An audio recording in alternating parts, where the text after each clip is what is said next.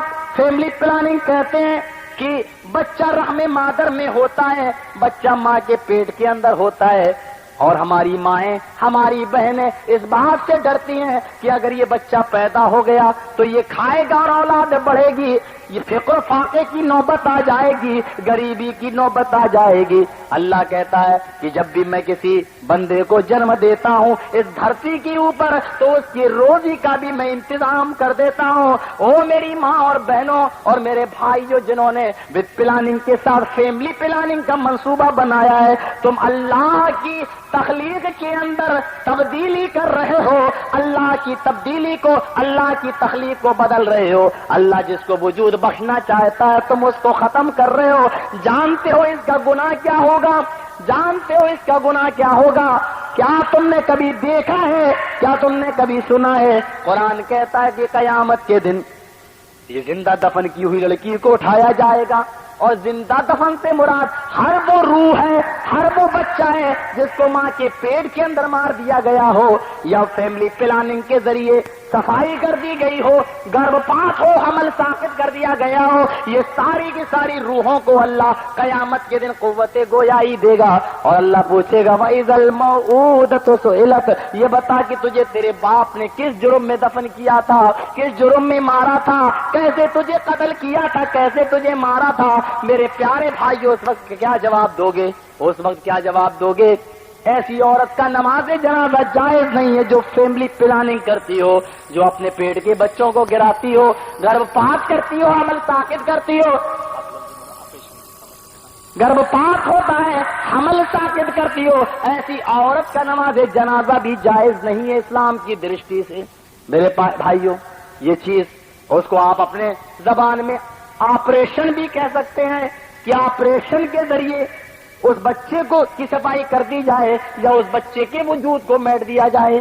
ذرا قرآن دیکھو اور محمد رسول اللہ کا فرمان دیکھو، تزوجوا الودود الولود فانی مکاثر بکم الامم۔ نبی تو یہ کہہ رہے ہیں کہ ایسی عورت سے شادی کرو جو زیادہ بچے جننے والی ہوں تاکہ قیامت کے دن میں تمہاری تعداد کو دیکھ کر فخر کروں۔